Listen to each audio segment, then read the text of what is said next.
오늘 함께 보실 하나님 말씀은 스가랴서 8장입니다.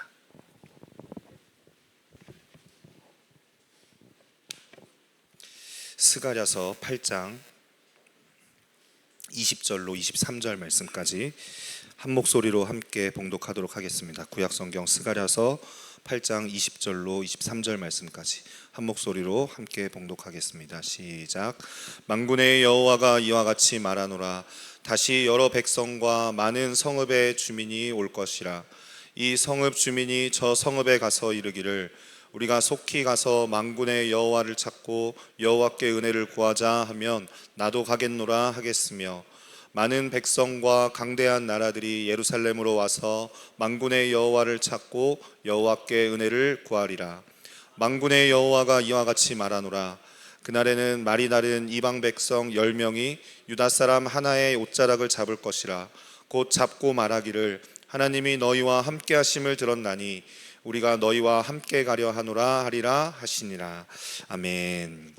수요 말씀 기도회 가운데 오신 성도님들을 주님의 이름으로 축복합니다. 우리 옆에 계신, 또 좌우에 계신, 또 앞뒤로 계신 성도님들에게 주님을 기다리는, 죄송합니다. 제가 인사 멘트를 준비를 못해가지고 애드리브를 하려니까 너무 힘든데, 다시 오실 주님을 기다리는 성도가 됩시다. 이렇게 인사해 주십시오.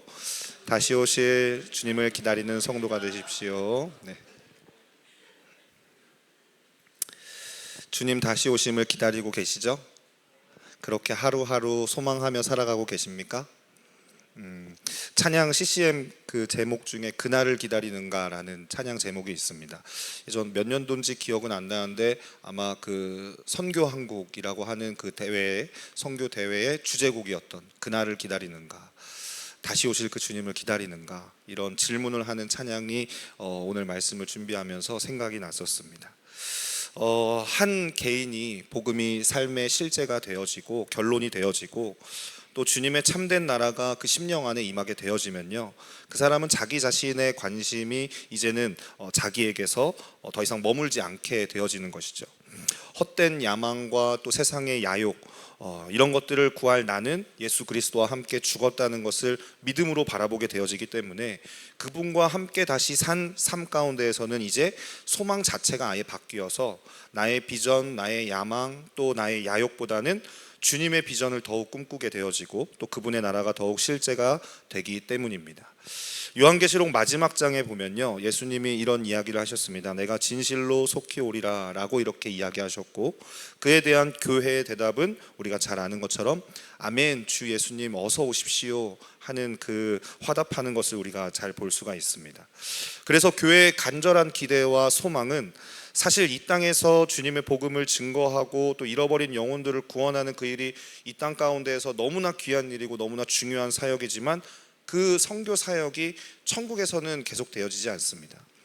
그래서 제가 예전에 과거에 봤던 책 제목은 기억이 안 나는데 선교에 관련된 책 가운데에서 그 저자가 이런 이야기를 했습니다. 교회가 지금 하고 있는 모든 사역 가운데 천국에서 유일하게 이어지는 한 가지 사역은 예배뿐이다. 천국에서 전도하면서 다니실 것은 아니실 거잖아요. 그렇죠?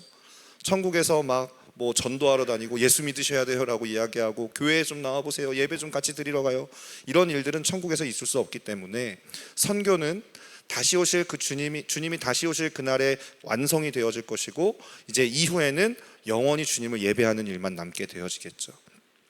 장차 이렇게 우리 주님이 반드시 이 땅의 역사 가운데에 악의 세력과 또 모든 저주와 우리의 슬픔을 끝내실 것이고, 주님의 완전한 나라가 이 땅에 임할 것을 소망하며 교회는 살아갈 뿐인 것이죠.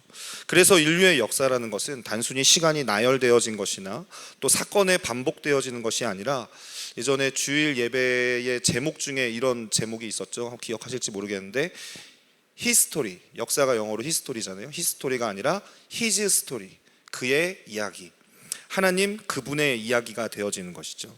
우리는 역사를 바라볼 때 그래서 그냥 단순히 흘러가는 것이구나, 유행이 돌고 돌고 돌아서 반복되는 게 역사이구나, 이렇게 받아들이는 것이 아니라 하나님이 이 땅 가운데 써가시는 그분의 이야기이구나 라고 우리는 이해해야 되는 것이죠. 우리 하나님께서는 이와 같이 모든 역사의 주관자이시기 때문에 지금도 분명한 목적을 가지고 그 계획하신 그분의 거룩하신 그 뜻을 성취해 가고 가시는 중이십니다. 그러므로 이 역사라고 하는 것은, 인류의 역사라고 하는 것은 향방 없이 그냥 되는 대로 흘러가는 것이 아니고 하나님이 계획하신 대로 그 분명한 목표와 목적을 향해 전진하는 중이라는 것입니다.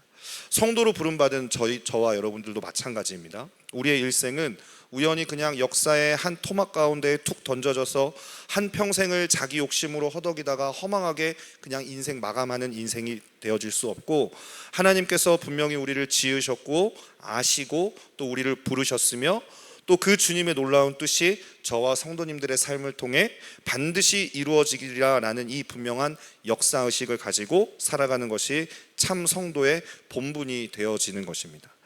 아시다시피 주님은 이미 이 성경의 수많은 약속과 예언들을 성취해 오셨습니다. 그리고 이제 이 역사는 끝을 향해 달려가고 있습니다.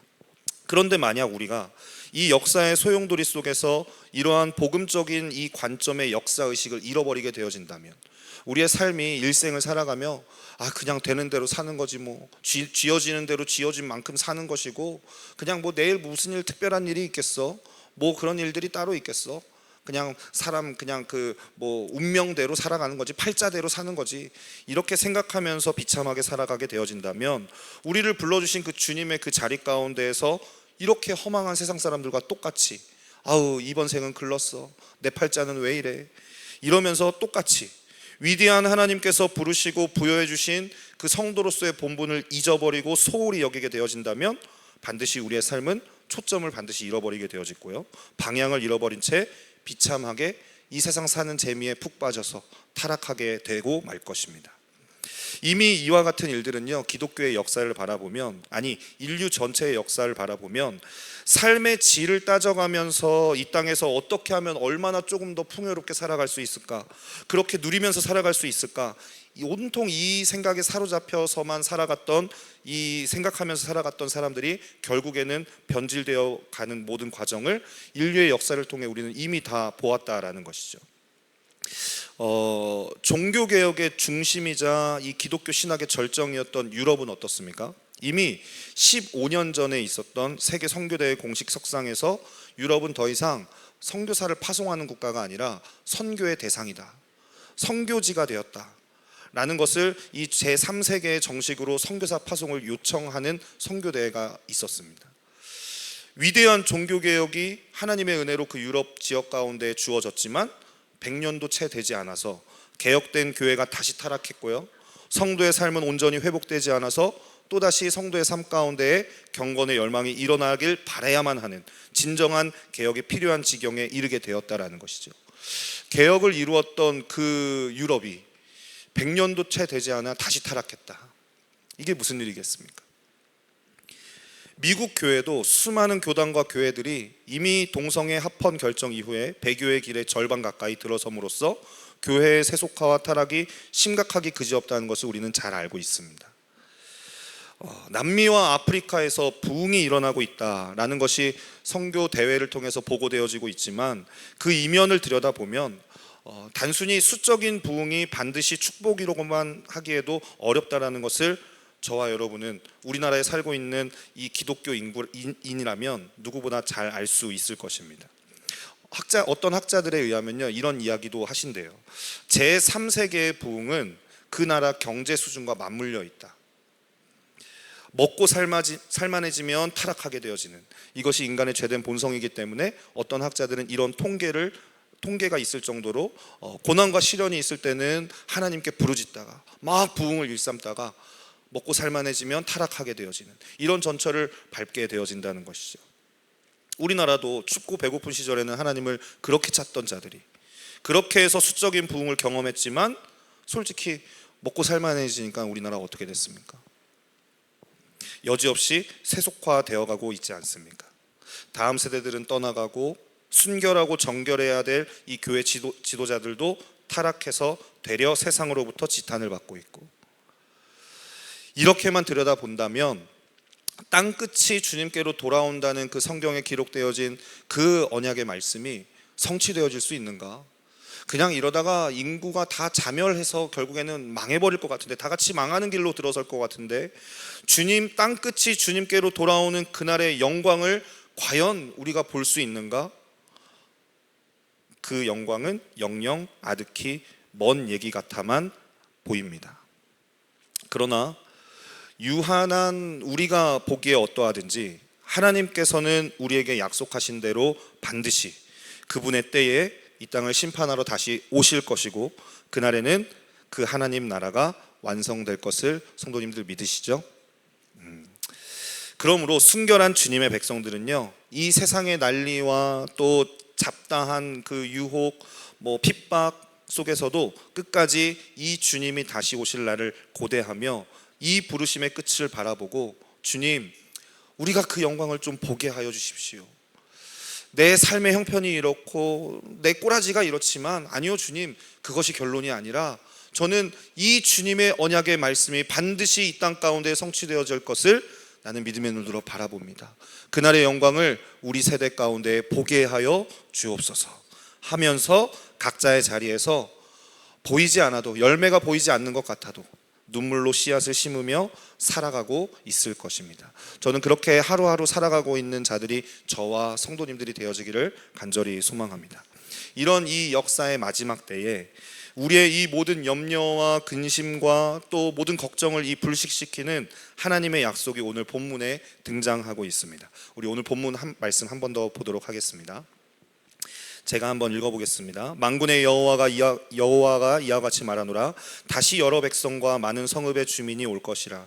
이 성읍 주민이 저 성읍에 가서 이르기를 우리가 속히 가서 만군의 여호와를 찾고 여호와께 은혜를 구하자 하면 나도 가겠노라 하겠으며, 많은 백성과 강대한 나라들이 예루살렘으로 와서 만군의 여호와를 찾고 여호와께 은혜를 구하리라. 만군의 여호와가 이와 같이 말하노라. 그날에는 말이 다른 이방 백성 10명이 유다 사람 하나의 옷자락을 잡을 것이라. 곧 잡고 말하기를 하나님이 너희와 함께 하심을 들었나니 우리가 너희와 함께 가려 하노라 하리라 하시니라. 아멘. 스가랴 선지자에게 보여주신 이 오늘의 본문의 환상을 통해서 하나님께서는 우리가 감히 상상할 수도 없고 꿈꿀 수도 없었던 이 주님의 적극적인 개입을 오늘 우리에게 약속하여 주고 계십니다. 그러니까 이런 것이죠. 마지막 때에 그날에는 성도가 낙심하고 또 교회가 소망을 잃어버리는 것만 같은 그때에 주님이 반드시 이루실 그 약속이 있는데, 바로 그 약속이 무엇이냐면 복음으로 인해 이 땅 가운데 회복과 또 부흥과 연합이 이루어질 것이라는 거예요. 우리 22절 말씀만 함께 읽어볼까요? 22절 말씀입니다. 함께 읽겠습니다. 시작. 많은 백성과 강대한 나라들이 예루살렘으로 와서 만군의 여호와를 찾고 여호와께 은혜를 구하리라. 아멘. 많은 백성과 강대한 나라들, 이 강대한 나라들의 어떤 일이 벌어지게 된다고 지금 주님이 말씀하고 있습니까? 이런 거예요. 한쪽에 부흥이 막 일어나서 주님을 향한 설명할 수 없는, 그러니까 부흥이라는 게 사실 어떤 데이터나 어떤 학술적으로 설명할 수 있는 부분들이 아니잖아요. 어느 날 갑자기 주님이 당신의 백성들의 마음에 당신을 갈망하고자 하는 마음을 마구마구 막 부어주시면서 이 주님을 향한 설명할 수 없는 경건의 열망들이 너나 할 것 없이 마구 일어나고, 하나님이 임재하시는 그 은혜가 이 각 개인에게, 또 그 어떤 지역에게, 또 어떤 교회에게, 그 교회가 또 교회끼리 연합하고 하는 그 일들이 부어져서 다른 성읍을 향해 이렇게 외치는 거예요. 주체할 수 없는 감동을 가지고 우리가 하나님 좀 제대로 믿어보자, 우리가 여호와를 찾자, 하나님께 돌아가자, 복음으로 좀 돌아가자, 이렇게 외쳤더니 요즘 같으면은 이런 말을 외치면 듣고, 그렇지, 우리가 그렇게 깨달아야지, 돌아가야지, 정말 주님 제대로 믿어야지 하면서 반응할 사람들이 별로 많지 않은데, 이때에는 각 성읍과 나라들 안에서도 그 경건의 열망이 동일하게 일어나서 함께 복음 앞으로 돌아가게 되는 이 참된 회복의 역사가 있을 것이라고 주님이 오늘 말씀하고 계시는 거예요. 그러니까 정말 꿈만 같은 이야기인 거죠. 어떤 한 능력 있는 지도자가 이렇게 이야기했기 때문이 아니라 그냥 어떤 이가 마음의 경건의 열망을 갖고 하나님을 갈망하고자 하는 한 사람이, 어떤 무명의 한 전도자가 우리가 주님께로 돌아갑시다 라고 외쳤더니 그 말에 깊은 찔림을 받아서 주님이 역사하셔서 너나 할 것 없이, 이 동네 저 동네 할 것 없이, 이 교회 저 교회 할 것 없이 주님께로 함께 돌아가게 되어지는 귀한 은혜의 역사가 일어난다는 거예요. 이 회복과 부흥은요, 어느 한 지역에서 지역적으로 일어나는 것이 아니라 아주 동시다발적으로 민족과 나라와 도시를 초월하여서 예수 그리스도의 이름으로 여호와 하나님께로 돌아가자고 하는 이 복음의 대대적인 회개와 부흥과 연합이 그날에는 일어나게 될 것이라고 말씀하고 계시는 겁니다. 그러니까 주님은 이런 일이 마지막 때에 일어날 것이고, 우리가 비록 지금 보기에는 무참히도 밟아 뭉개버렸던 이 하나님의 영광을, 다시는 일으킬 수 없을 것만 같았던 이 하나님의 영광을 소망 없어 보이는 이 땅 가운데에 반드시 다시 회복할 것이라고 말씀하고 계시는 것입니다. 그러면 아니 어떻게 그런 일이 일어날 수 있을까? 사실 냉정하게 이 시대를 살펴보면 전도 한 명 하기도 어려워 죽겠는데 어떻게 그런 일들이 일어날 수 있겠나, 이런 싶은 생각이 우리에게 들지만서도 믿을 수 없는 이와 같은 일이 있기 위해서 하나님은 오늘 말씀 가운데 우리에게 약속하여 주셨고, 그리고 그 약속을 뒷받침하여 주는 이 역사 가운데에 하나님 편에서 준비하고 계시는 장면이 또 등장합니다. 이와 같은 부흥의 역사가 일어나기 위한 전조를 우리가 어떻게 알 수 있는지, 외적으로는 실망스럽고 소망을 잃어버린 것 같은 이 역사적인 상황과는 다르게 눈에 잘 띄지는 않지만 주님은 분명 이와 같은 복음으로 인한 회복과 부흥을 준비하고 계시고, 이 언약의 성취를 가능하게 해주는 하나님의 전조 증상이자 사인이라고 할 수 있는 단서가 바로 23절입니다. 23절 같이 한번 읽어보겠습니다. 함께 읽겠습니다. 시작. 만군의 여호와가 이와 같이 말하노라. 그날에는 말이 다른 이방 백성 10명이 유다 사람 하나의 옷자락을 잡을 것이라. 곧 잡고 말하기를 하나님이 너희와 함께 하심을 들었나니 우리가 너희와 함께 가려 하노라 하리라 하시니라.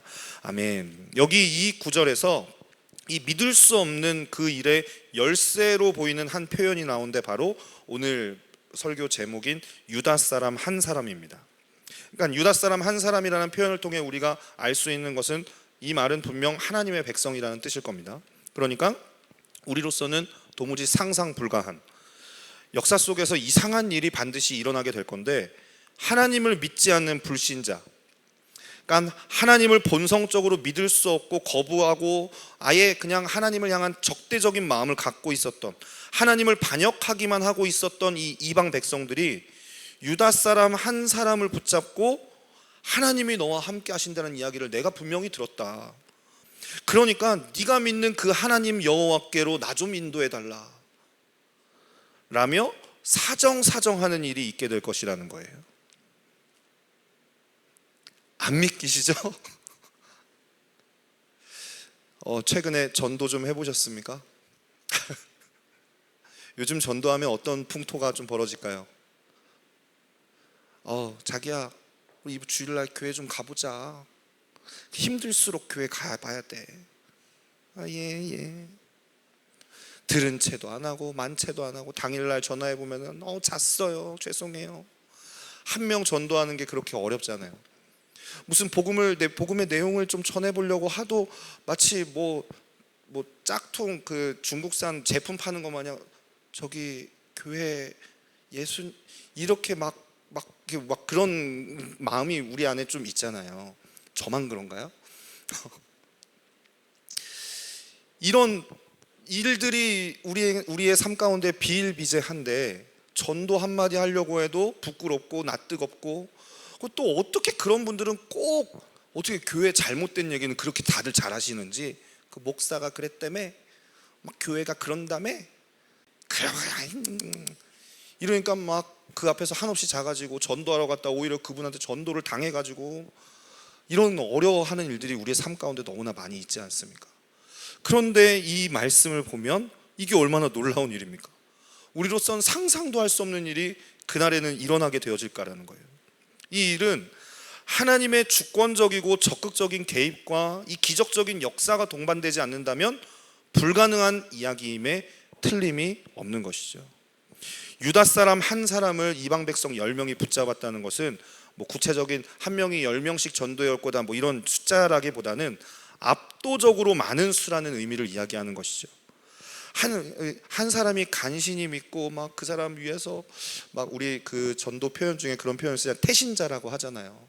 한 명씩 이제 막 마음에 품고 그 사람을 낳기까지, 태신자라는 표현이 그런 거 아니겠습니까? 10달 동안 품었다가 이제 아기가 나오는 것처럼 이 사람을 내 마음에 품고 막 하는데 그 사람 처음에는 부담스러워하니까 교회 가자는 얘기 안 하고 좋은 것들 이런 거 선물하고, 첫째 주엔 뭘 선물하고 둘째 주엔 뭘 선물하고 뭐 6주 프로젝트 해가지고 태신자를 품고 막 그렇게 하는데, 그 사람도 간신히 교회 한번 나왔다가도 다시 또 한 2, 3주 나오다가 또 없어져 버리고, 한 사람이 막 이렇게 간신히 근근히 믿고 그 한 사람이 믿었다가 또 헷갈렸다가 막 도망갔다가 다시 잡아오고 뭐 이런 막 회개하고 이런 정신사나운 일이 일어난다는 게 아니라, 마지막 때에는 주님이 그분의 전적인 능력으로 이렇게 강력하게 일하신다는 거예요. 그렇다면 이와 같이 주님께서 이 역사의 마지막을 어떻게 준비하고 계시고 또 우리에게 그 영광을 어떻게 보여주실지도 우리가 믿음의 눈을 들어본다면 짐작해 볼 수가 있는 것이죠. 우리는 이 유다 사람 한 사람이라는 표현을 저는 이렇게 한번 표현해 봤습니다. 포석 같은 사람, 그리고 좌표와 같은 사람이라고 할 수 있겠습니다. 포석을 둔다는 것이 어떤 의미죠? 앞으로 일어날 일에 대해 미리 예비한다라는 뜻이잖아요. 미리 손을 써서 준비한다는 뜻입니다. 또 좌표라고 하는 것은 이런 거예요. 국립지리원에서 나라 땅을 구분할 때 곳곳에 포인트가 되는 것을, 좌표들을 이제 설정을 해놓는 것이죠. 그러면 그 좌표가 되는 것을 기준으로 해서 그 지역을 측량할 때 이 좌표가 중심이 되어 그 땅의 구획을 명확하게 정할 수 있게 된다는 것입니다.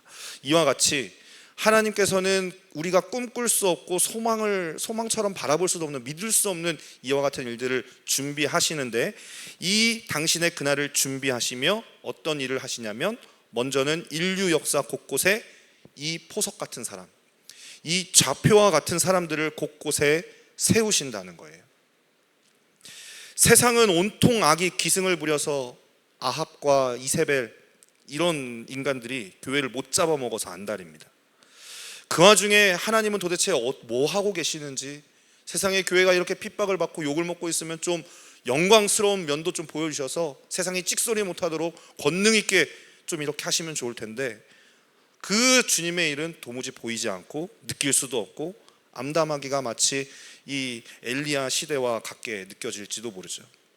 주님 도대체 뭐 하고 계신 건가? 왜 우리에게 아무 말씀도 안 하시나? 왜 아무런 일도 안 하시는 것 같나? 엘리야 눈에는 보이지 않았습니다. 그래서 낙심한 엘리야가 이렇게 투정을 부리지 않았습니까? 나밖에 없습니다. 나만 남았습니다. 그렇게 할 때 우리가 잘 아는 것처럼 우리 주님은 바알에게 무릎 꿇지 않은 7,000명을 남겨놓았다고 분명히 말씀하여 주셨습니다. 어떤 경건한 집에 아버지와 그 아주 똑 닮은 아들이 있었는데, 바닷가에서 살고 있었던 이 아버지와 아들이 어느 날 폭풍우를 맞게 되어진 거예요.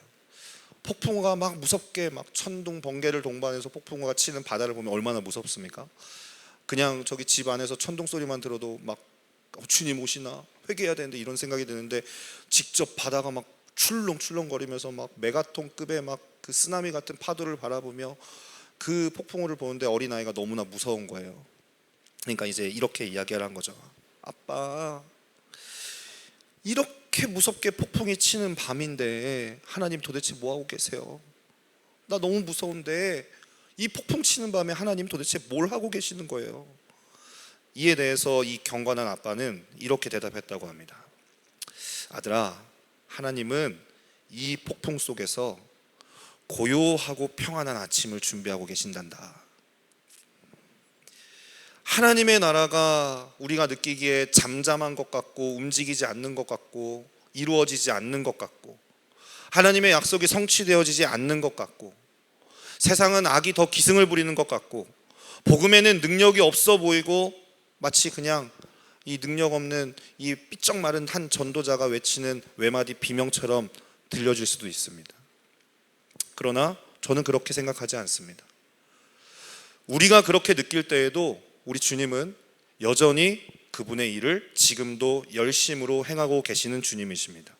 우리 주님은 우리가 보고 듣고 느끼는 어떤 실제적인 상황 때문에 어떤 지경에 우리가 이르렀든지 주님은 여전히 지금도 살아 역사하시는 전능하신 하나님이십니다. 아멘이시죠? 모든 역사를 다스리시고 통치하시는 이 주님께서 이 회복과 부흥과 연합을 이루시는 이 역사의 전조로 지금도 준비하고 계신 것이 놀랍게도 바로 오늘 제목인 유다 사람 한 사람인 거예요.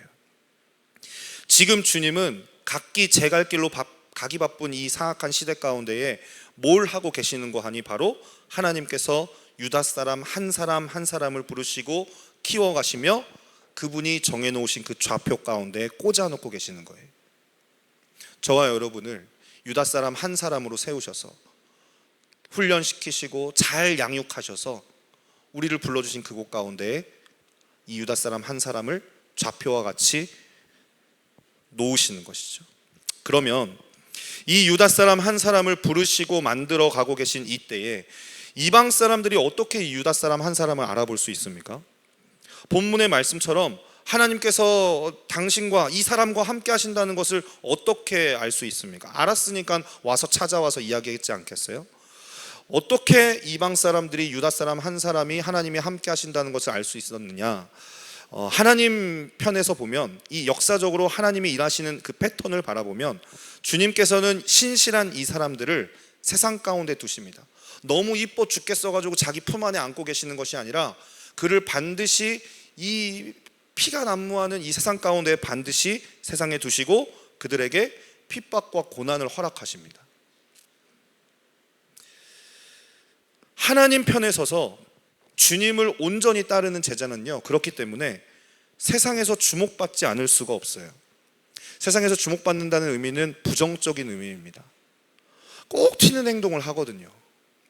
다들 평평하게 세상의 시류에 따라, 흐름에 따라, 유행에 따라 그렇게 잘 발맞춰서 걸어가는데 거기서 꼭 튀는 행동을 하는 거예요. 그리스도인이기 때문에 그 그리스도인이라는 그 표식을 숨김없이 마땅히 세상의 가치와는 완전히 불일치한 이 하나님의 법도를 따르며 세상에 어울리지 아니하고 세상에 속하지 않은 이 사람들은 분명히 많은 사람들의 핍박과 조롱과 심지어 죽임을 당하게 되어지는, 또 왕따를 당하는 이런 일들이 일어난다는 것이에요. 그러나 영이 죽어서 하나님을 알 수도 없었고 믿지도 않았던 이 세상 사람들이 이들을 조롱하죠. 이렇게 찔러보고 저렇게도 찔러보고 이렇게도 잡아뜨려보고 그렇게 넘어뜨릴 때 이 연약한 질그릇 같은 이들 안에서 오히려 역사하시는 하나님을 보게 만드신다는 거예요. 야 저거 봐, 저 완전히 미쳤어, 저거 예수쟁이야 저거. 야, 저 믿어도 바르게 믿어야지 저렇게 거꾸로 믿으면 어떡하나. 완전히 저거 빠졌잖아. 완전히 저거 그냥 미쳤다니까 저거. 이렇게 조롱하지만 그 말의 의미는요, 저 사람 정말 그리스도인이구나, 저 사람은 정말 주님 없으면 살 수 없는 자구나 라는 사실을 되려 깨닫게 되어질 뿐인 거죠. 이렇게 하나님은요, 온전히 주님 편에 서서 복음을 결론 삼는 사람을 세상의 핍박과 조롱과 유혹 속에서 연단시키시고 그렇게 하심으로 말미암아 좌표와 같은 유다 사람 한 사람으로 지금도 만들어 가고 계시는 거예요. 물론 그놈이 하나님 말씀에 막 순종해서 막 이렇게 고속도로 탄 것 마냥 직선으로 행하는 건 아니라 주님께 실수도 하고 넘어지기도 하고 주저앉아서 불평도 하고 불만도 하고 소가리를 하면서 왜 나만 이렇게 고난당해야 돼요? 왜 나한테만 이런 일이 생겨요? 주님 도대체 나를 왜 이렇게 괴롭히는 거예요? 하면서 주님 말 안 듣고 도망가려고 하는 시도도 하겠지만 우리 주님은 그렇게 한번 삐뚤어진다고 해서 야, 너 필요 없다 하면서 튕겨내버리는 게 아니라 끝까지 그 주님의 자비하심과 길이 참으심으로 또 주변에 계속 증인들을 계속 보내어 주심으로 말미암아 그 사람을 말씀하시고 핍박을 받으면서도 그 말씀을 다시 증언하게 하셔서 충분히 당신의 메시지가 그 사람으로 하여금 증거되게 하시는 것이죠. 그러다가 때가 차서 각 영역, 각 지역, 각 곳에 이 좌표와 같은 유다 사람 한 사람이 준비가 되면 전적인 전능자의 능력으로 주님이 이제 때가 되면 하시는 일이 있습니다. 우리 말씀 한 구절만 보도록 하겠습니다. 히브리서 12장입니다. 히브리서 12장 25절부터 29절 말씀까지 같이 한번 읽도록 하겠습니다. 시작. 너희는 삼가 말씀하신 이를 거역하지 말라. 땅에서 경고하신 이를 거역한 그들이 피하지 못하였거든 하물며 하늘로부터 경고하신 이를 배반하는 우리일까 보냐. 그때에는 그 소리가 땅을 진동하였거니와 이제는 약속하여 이르시되 내가 또 한 번 땅만 아니라 하늘도 진동하리라 하셨느니라. 이 또 한 번이라 하심은 진동하지 아니하는 것을 영존하게 하기 위하여 진동할 것들 곧 만드신 것들이 변동될 것을 나타내심이라. 그러므로 우리가 흔들리지 않는 나라를 받았은즉 은혜를 받자. 이로 말미암아 경건함과 두려움으로 하나님을 기쁘시게 섬길지니 또는 감사하자. 우리 하나님은 소멸하는 불이심이라. 아멘. 주님이 반드시 이 모든 일들이 준비되어지고 나서 각 지역의 각 곳곳에 주님이 가장 알맞은 때에 좌표와 같은 사람을 두시고 난 이후에 하시는 일이 반드시 있는데 그게 뭐냐면 이거예요. 어차피 흔들릴 것들을 와장창 한번 흔들어 버리신다는 거예요. 그러니까 주님이 영존하는 것, 이 세상에 영원한 것이 없다라는 것을 보여주기 위해서, 영원한 것이 무엇인지 분명하게 깨닫게 해주기 위해서 영원하지 않은 것들을 와장창 한번 흔들어 버리시는 그때가 온다고 말씀하고 있는 거예요. 여러분, 그렇게 되면 어떻게 되겠습니까?